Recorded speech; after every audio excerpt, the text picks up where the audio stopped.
Hello students, today we are going to discuss a question that is whether all contracts are agreements and all agreements are not contracts. हमारे सामने एक question है कि क्या जो contract है वो एग्रीमेंट होता ही है और क्या जरूरी है कि हर एग्रीमेंट कॉन्ट्रैक्ट हो। तो इस क्वेश्चन को एक्सप्लेन करने से पहले first of all we are to consider what is the meaning of these two terms contract and agreement. देखिए बच्चों, बहुत सारे हम ट्रांजैक्शंस करते हैं, कमर्शियल ट्रांजैक्शंस हैं, सर्विस रिलेटेड ट्रांजैक्शंस हैं, डोमेस्टिक ट्रांजैक्शंस हैं, सोशल ट्रांजैक्शंस हैं, बहुत सारे हम ट्रांजैक्शंस करते हैं। ये जो ट्रांजैक्शंस हैं जनरली हम एक वर्ड यूज करते हैं डील। अगर हम किसी ऑटो रिक्शा वाले से पूछें कि भाई एक आदमी आपके पास आता है और वो ये कहता है कि भाई मेरे को यहां फला जगह छोड़ दो and you will drop there, तो क्या आपके और उसके बीच में कोई ट्रांजैक्शन हुआ? तो वो भी हमें कहने का हाँ जी बिल्कुल हुआ, एक डील हुई हमारे बीच में कि साहब उसने मुझे कहा वहां छोड़ना है, मैंने छोड़ दिया।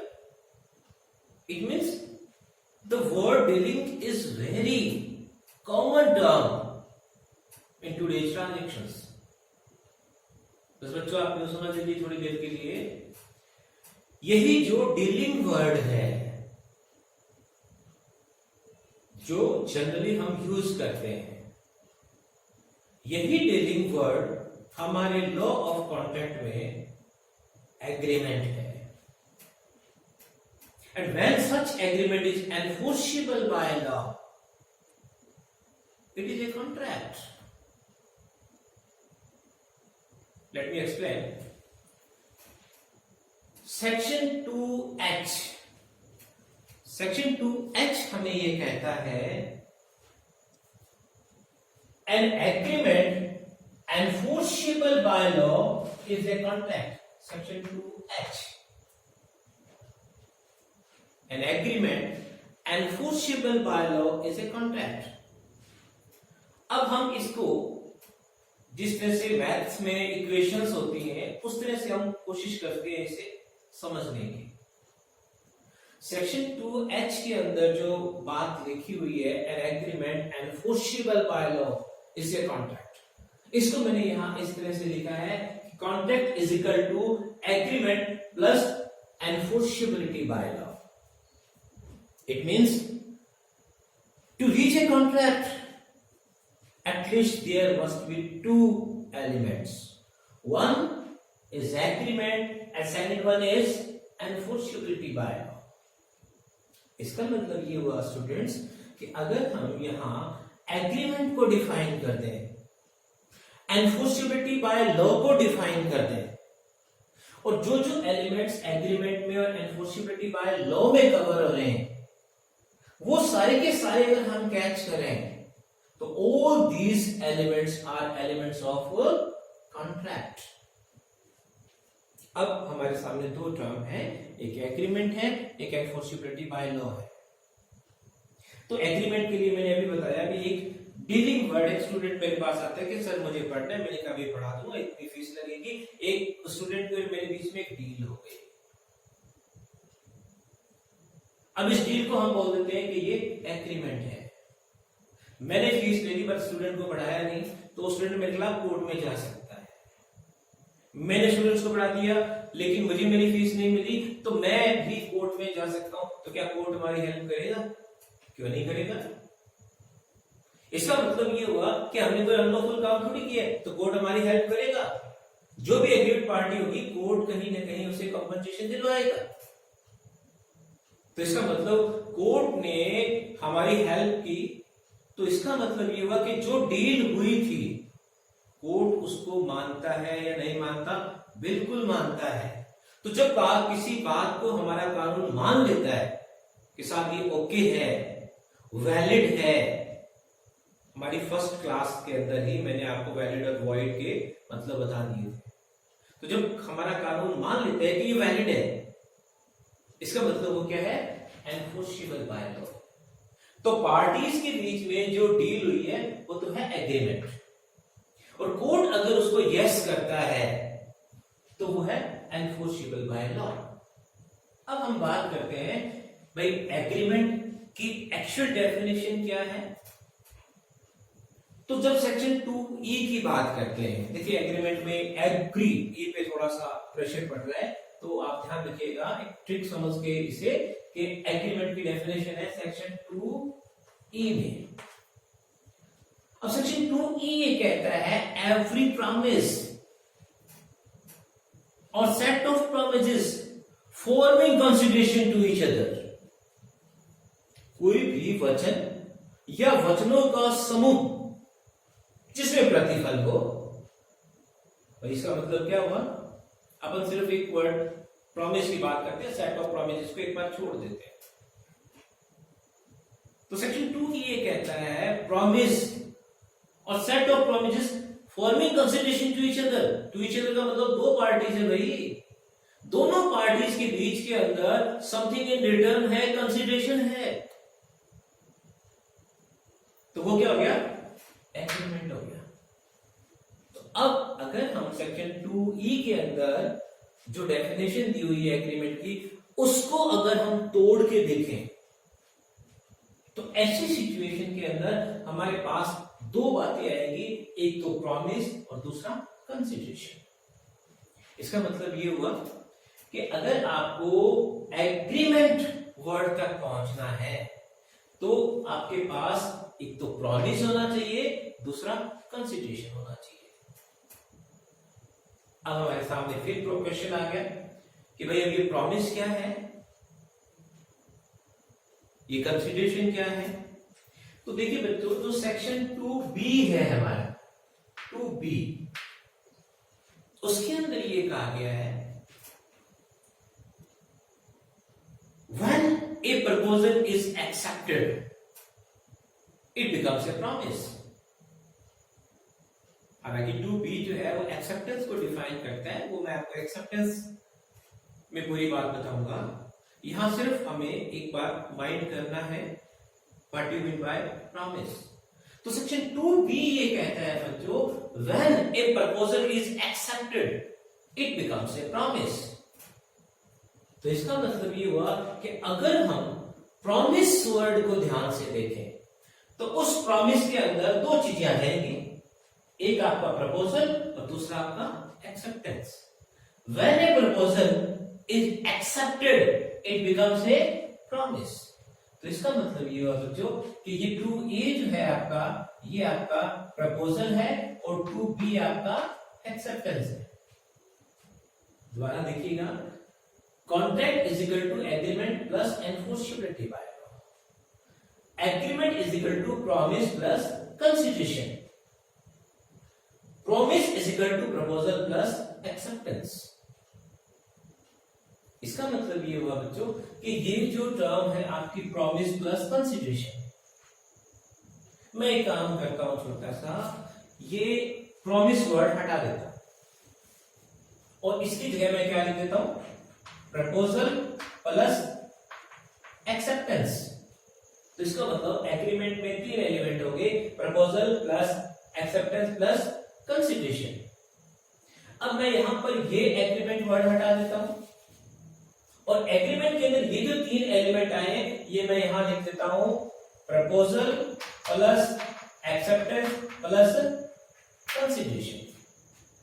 तो इसका मतलब देखिए बच्चों, कॉन्ट्रैक्ट के एलिमेंट्स हमारे सामने आ गए, प्रपोजल होगा, एक्सेप्टेंस होगी, कंसिडरेशन होगा और एनफोर्सेबिलिटी बाय लॉ होगी। अब आती है बात एनफोर्सेबिलिटी बाय लॉ का मतलब क्या है। एनफोर्सेबिलिटी बाय लॉ का मतलब है कि पार्टीज कॉम्पिटेंट होनी चाहिए। आपका प्रपोजल भी है, एक्सेप्टेंस भी है, कंसिडरेशन भी है पर one of the parties is under the age of 18 years, 18 साल से कम में भी एक पार्टी।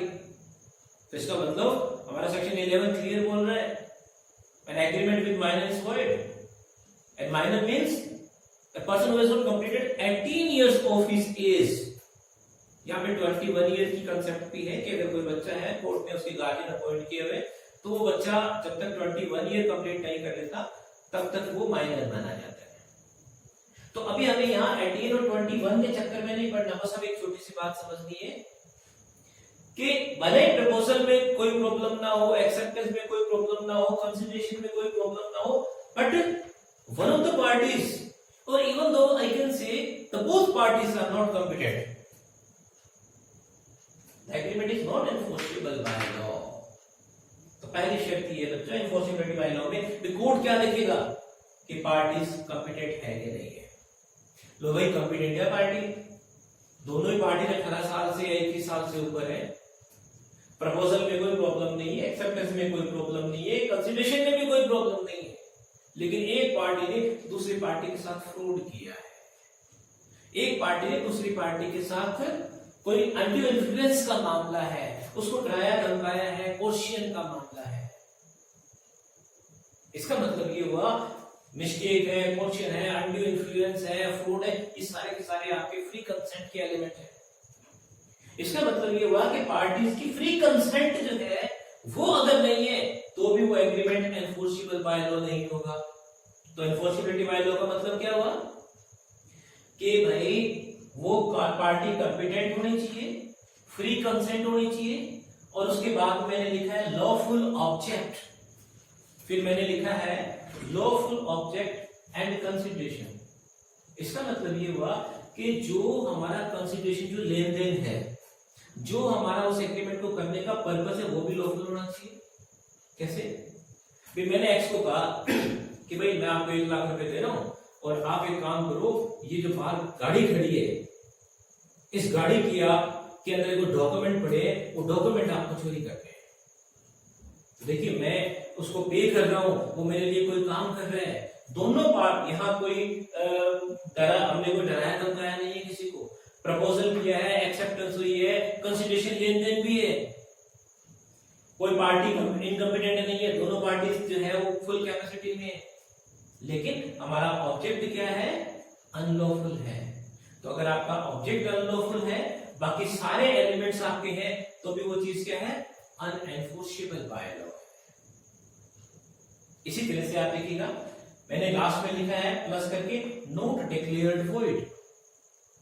कोई प्रपोजल में कोई प्रॉब्लम नहीं है, एक्सेप्टेंस में कोई प्रॉब्लम नहीं है, कंसिडरेशन में कोई प्रॉब्लम नहीं है, कैपेसिटी में कोई प्रॉब्लम नहीं है, कोई डराया धमकाया नहीं है, फ्री कंसेंट भी है।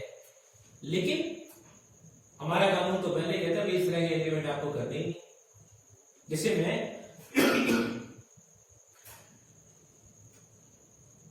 एक्स के पास गया और मैंने उसको ये कहा कि यार मैं ना तुझे अपना पार्टनर मान लेता, तेरी गुडविल जो है वो मैं यूज करूंगा तो मेरा पार्टनर बढ़ जाए, लेकिन भाई एक शर्त है, हमने पार्टनरशिप में क्लोज ये डाल दिया कि आप कभी मैरिज नहीं करोगे। कोई डराया धमकाया नहीं भाई मैंने उसको, कोई एंटी इन्फ्लुएंस नहीं है, कोई फ्रॉड नहीं है, सब तो कुछ क्लियर है। अब बच्चों अगर ऐसा कोई एग्रीमेंट करता हूं जिसके अंदर हम किसी को मैरिज करने से रोक दें, तो under section 26 an agreement in restaurant of marriage is void. या मैं कोई काम कर रहा हूं और मेरा ऑनर मुझे ये कहता है कि भाई तू यहां से करो, काम छोड़ के जाए ना, तो कहीं पे भी ये काम दोबारा नहीं कर सकता, तो उसने मेरे साथ एक एग्रीमेंट कर दिया, agreement in restaurant of trade and business. तो देखिए सारी बातें हैं, लेकिन अंडर सेक्शन 27 इस तरह के एग्रीमेंट को हमारा कानून इंडियन कॉन्ट्रैक्ट एक्ट पहले से ही वॉइड डिक्लेयर कर चुका है। तो इसका मतलब ये हुआ बच्चों कि एनफोर्सेबिलिटी बाय लॉ जब कोर्ट देखता है तो ये देखता है कि पार्टीज की कैपेसिटी है, पार्टीज में फ्री कंसेंट है, उनका ऑब्जेक्ट और कंसिडरेशन लॉफुल है, और कानून में, कानून का मतलब हमारा इंडियन कॉन्ट्रैक्ट एक्ट, उस इंडियन कॉन्ट्रैक्ट एक्ट में उसको ऑलरेडी वॉइड डिक्लेयर नहीं किया हुआ। अब आप आ जाइए, सारे के सारे एलिमेंट हमारे पास कॉन्ट्रैक्ट में क्या क्या बनेंगे। तो इसका मतलब ये हुआ कि कॉन्ट्रैक्ट के अंदर प्रपोजल होगा, एक्सेप्टेंस होगी, कंसीडरेशन होगा, और इसके बाद जो एनफोर्सिबिलिटी बाय लॉ है, इसको देखिए मैं इरेज करके, और ये सारे के सारे एलिमेंट जो है वो आपके सामने यहां लिख रहा हूं प्लस करके। प्लस है हमारे पास, शॉर्ट में लिख रहा हूं capacity plus free consent plus lawful object and consideration plus not declared void. लीजिए, अब आपके पास एक फुल फ्लैश आंसर तैयार है एलिमेंट्स ऑफ कॉन्ट्रैक्ट। तो कॉन्ट्रैक्ट के एलिमेंट में प्रपोजल आ गया, एक्सेप्टेंस आ गई, कंसीडरेशन आ गया, कैपेसिटी आ गई, फ्री कंसेंट आ गया, लॉफुल ऑब्जेक्ट एंड कंसीडरेशन आ गया, और नॉट डिक्लेयर्ड वॉइड क्या है। दोबारा फिर एक बार आप इस चीज को रिवाइज कर लीजिएगा। सेक्शन 2H ये कहता है an agreement enforceable by law is a contract. It means contract is equal to agreement plus enforceability by law. फिर उसके बाद में जब अपन बात करते हैं एग्रीमेंट की, तो 2E के अंदर ये बताया हुआ है promise and set of promises forming consideration to each other. तो इसका मतलब ये हुआ, एग्रीमेंट का मतलब हो गया हमारे पास proposal plus promise plus consideration, और प्रॉमिस की जो डेफिनेशन है सेक्शन 2B के अंदर वो ये है कि when A proposal is accepted it becomes a promise. तो इसका मतलब ये हुआ, प्रॉमिस का मतलब प्रपोजल प्लस एक्सेप्टेंस। तो ये सारे के सारे एलिमेंट जो है वो आपके आ जाएंगे। तो एग्रीमेंट के अंदर 2 पॉइंट आ गए आपके, कौन कौन से, प्रॉमिस प्लस कंसीडरेशन, और प्रॉमिस में 2 एलिमेंट आ गए, प्रपोजल प्लस एक्सेप्टेंस। तो इस तरह से अब हम ये कह सकते हैं कि ये अगर एलिमेंट है हमारे पास, तो इस तरह का जो एग्रीमेंट है वो एनफोर्सेबल बाय लॉ है, and that is a contract. देख लीजिए आप एक बार इसको अच्छे से। और उसके बाद में फिर हमारे पास जो हमने शुरू में बात की थी कि ये जो टर्म है हमारी, या ये जो क्वेश्चन है हमारा कि all contracts are agreements but all agreements are not contract. तो क्या इस चीज से आपकी ये स्टेटमेंट कवर होता है? देखिए बच्चों, अगर मैं बात करूं ऑल कॉन्ट्रैक्ट्स आर एग्रीमेंट्स, तो इसका मतलब क्या हुआ, कॉन्ट्रैक्ट के अंदर ये सारी बातें आपके सामने होगी। तो ये सारी की सारी बातें जब आपके सामने हैं, तो आप देखिएगा जब हम एग्रीमेंट हमने किया तो ही तो हम यहां तक पहुंचे, और एग्रीमेंट हमारा कहां कवर हो गया, एग्रीमेंट तो हमारा यहां कवर हो गया। इसका मतलब प्रपोजल, एक्सेप्टेंस और कंसीडरेशन की बात होती है, तो इसका मतलब क्या हो गया, वो एग्रीमेंट हो गया। और फिर हम उससे एक कदम आगे बढ़े, एक क्या, यहाँ पे तो आप 1 2 3 4 कदम आगे बढ़ गए, ये चारों आप एक ही मान लीजिएगा। तो जो नेक्स्ट स्टेप है आपका एग्रीमेंट का, वो आपका क्या है, कॉन्ट्रैक्ट है। इसका मतलब ये बच्चों के कॉन्ट्रैक्ट तक पहुंचने के लिए पहले हमारे हाथ में क्या होना चाहिए, एग्रीमेंट होना चाहिए। अब क्वेश्चन उल्टा कर लो कि all agreements are not contract. इसका मतलब ये हुआ कि अगर कोई एग्रीमेंट आपका यहीं पे रुक गया, आगे बढ़ा ही नहीं, प्रपोजल है, एक्सेप्टेंस है, कंसीडरेशन भी है, लेकिन पार्टी माइनर है, तो बताओ कैसे कॉन्ट्रैक्ट हो जाएगा। फ्री कंसेंट का मामला है, भाई उसको कोई ट्रायल करवाया गया, तो बताओ कैसे कॉन्ट्रैक्ट हो जाएगा। इसीलिए हम कहते हैं कि कॉन्ट्रैक्ट है तो एग्रीमेंट है ही है, लेकिन एग्रीमेंट है तो जरूरी नहीं है वो कॉन्ट्रैक्ट हो। अब आप इसको एक बार दोबारा ये समझिएगा। जैसे मान लीजिए एक स्कूल के अंदर एक प्रिंसिपल है और 10 टीचर्स उनके अलावा है, टोटल 11 लोग हैं। अब जो प्रिंसिपल सर हैं, क्या वो कोई सब्जेक्ट नहीं पढ़ाते हैं? वो भी तो पढ़ाते ही है ना। तो इसका मतलब ये हुआ every principal is a teacher. लेकिन जो टीचर्स हैं आपके, क्या वो प्रिंसिपल की जगह बैठ सकते हैं? No, every teacher is not principal, but every principal is a teacher. बिल्कुल सिंपल सी बात है। आप देखिएगा, एक तरफ हमारे पास 2 है, एक तरफ हमारे पास 4 है। अगर आप 2 के फैक्टर करेंगे तो 2 में 4 नहीं आता, लेकिन अगर आप 4 के फैक्टर करते हैं तो 4 में 2 आता है. It means every 4 is 2 but every 2 is not 4. ऐसे कितने ही एग्जाम्पल हम समझ सकते हैं. all authorities are officers but all officers are not authorities. बहुत सारे हमारे पास इस तरह के स्टेटमेंट्स आ सकते हैं.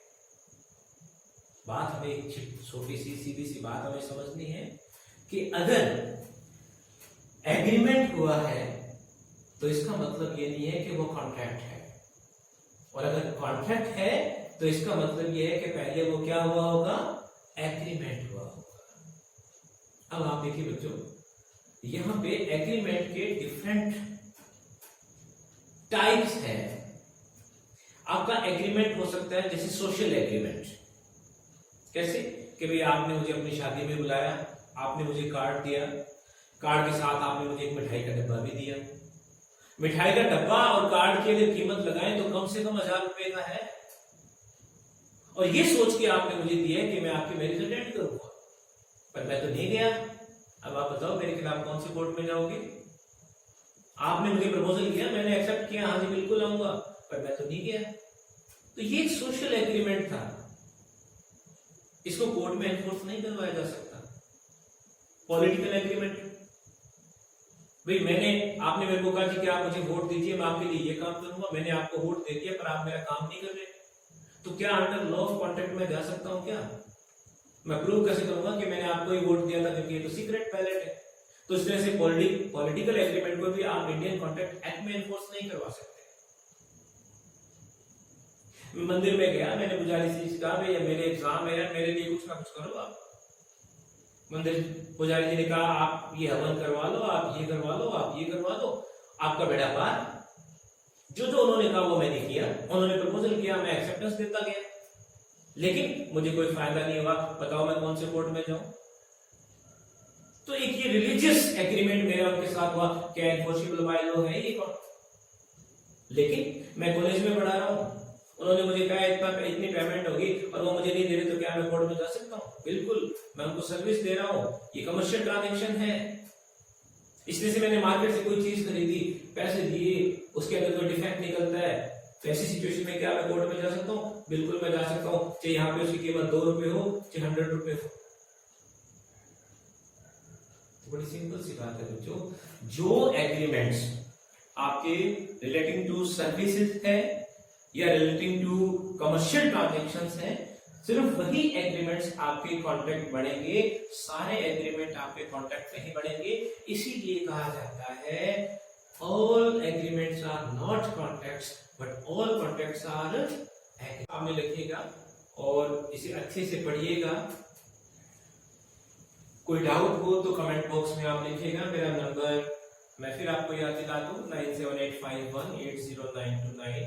कोई आपको इस क्वेश्चन को पढ़ते टाइम इसके एलिमेंट्स जो आपके हैं ये सारे हमारे चैप्टर्स हैं. कल से हम इन चैप्टर्स को शुरू कर लेंगे, प्रपोजल, एक्सेप्टेंस, कंसीडरेशन 1 by 1. तो वहां पे भी ये चीजें आपकी कवर होती जाएंगी. आपसे फिर रिक्वेस्ट करूंगा कि चैनल को सब्सक्राइब कीजिएगा और अपने साथियों से भी कहिएगा कि वो इसे सब्सक्राइब करें, लाइक करें. मैं आरपी वर्मा, असिस्टेंट प्रोफेसर सेठ GL Bihani, SD law, PG college, Shri Ganganagar. Thank you.